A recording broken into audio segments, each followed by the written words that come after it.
Good morning. Today's an exciting day because we're going to use myWindsock to plan a KOM.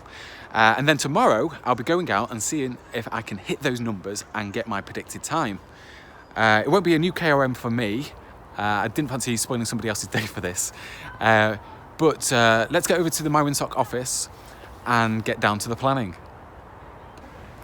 So we're in the myWindsock office and now I'm going to plan my KOM attempt for tomorrow.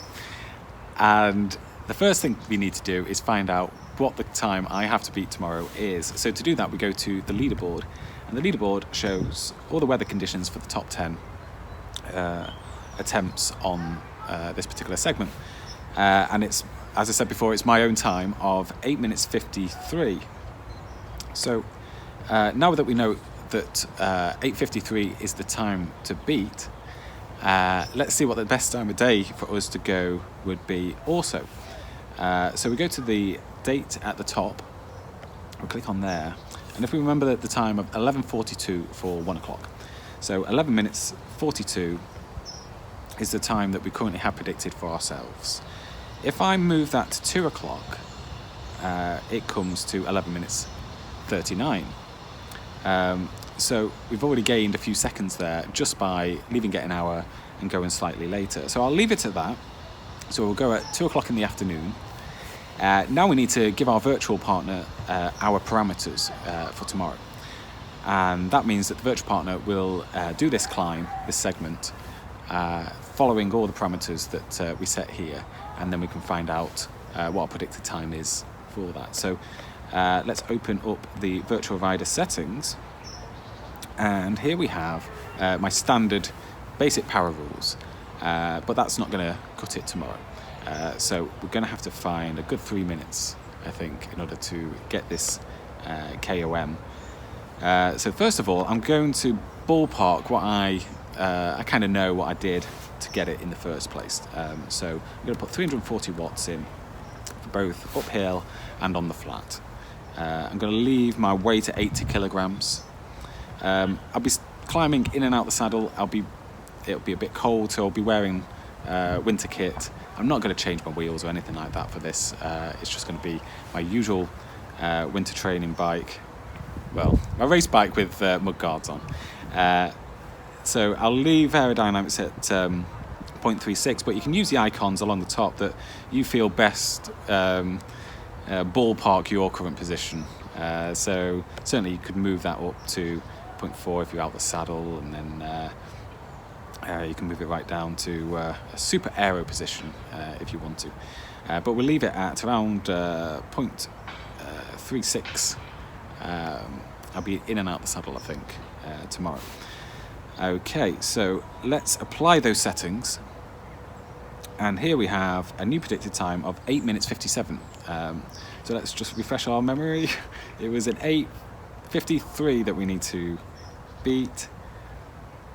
And so we're just short of that time. So we're going to have to find some more power or some more gains from somewhere else, so we could drop some weight, I suppose, because it's a hill climb. But I think tomorrow, shall we go for... Let's go for 360 watts. I'm not sure if you can tell. I might have a bit of a chesty thing coming on. That's my excuse.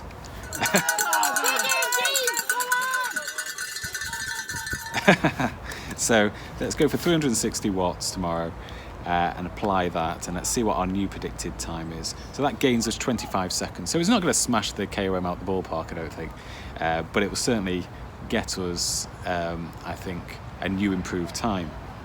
So we've got a new time there, and we can see that the moving time has now got a green time next to it, and that's the gain that the last change has made. And if you click on that and click on compare, and then shortly you will see where along the climb that change won and lost time. So you can see it's pretty consistent, well, as it should be with any power increase, really. You would expect that the time to tumble. So that's the time along the climb, and as you can see that along the flat there was less gains from the increase of power because it's, well, when I say flat, the flattish section at the beginning.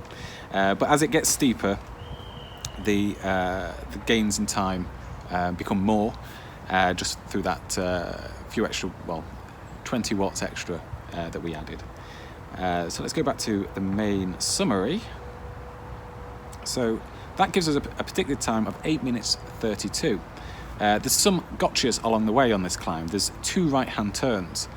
So if I really want to plan this accurately, or ballpark it accurately, if that's a right phrase, what we need to do is zoom in to these junctions. And if we click on the junction, where we are on the junction like there, I can then go over to stop on the top right-hand corner, and hitting stop, I can enter a time, and let's be optimistic, and I'm not actually going to get held up by traffic. But it's a junction, so I need to give way. So I'll bring my speed down to 0 for that particular point, and then I'll get going. Well, the virtual rider will. So we'll save that for that first right-hand turn. You can see that lost me a second, only a second.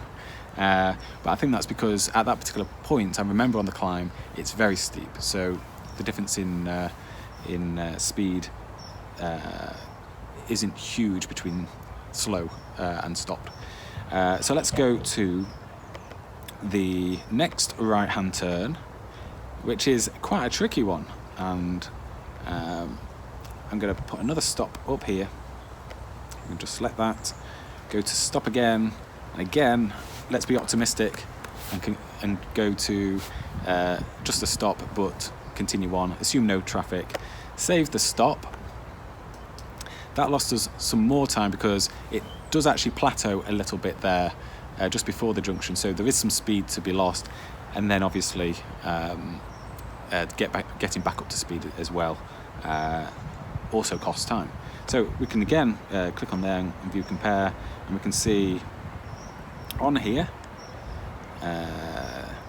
that we lost time to that original prediction, and we lost a good 4 seconds.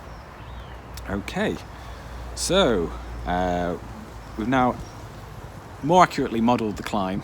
We've got the junctions in. There's a left-hand turn. I'm not going to model that. It's a sweeping switchback. It's pretty cool. One of my favourite places to ride. I try and do it nearly every day, actually. So I do a left-hand turn up there, and that's going to be pretty cool. But I won't go too in-depth today. We could set intervals for different parts of the climb, so increasing power at the end. Go on then. Let's just give it some extra watts at the end, because there is a ramp at the end. So we can see here, this very last segment, part of the segment, kicks right up. So along the graph, we can see that we've come out the stop there, and let's give it some beans in that final section. Let's just adjust it a bit better. And then we go to the interval icon at the bottom, and let's call it big finale. And I'm going to give myself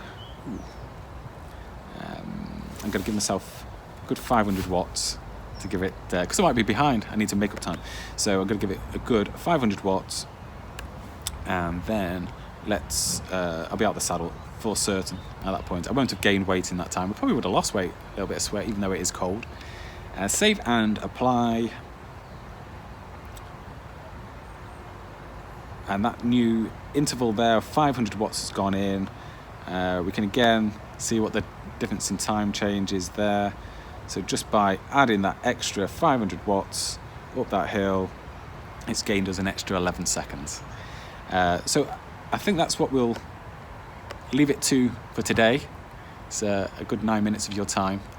And tomorrow is the big day where I have to do this. So what we can do is we can just quickly come out. So the average power for the day, 371 watts with that big finale at the end. We've now got a predicted time of 8 minutes 23, so a good 30 seconds off the current KOM time. And I'll see you tomorrow for my KOM attempt.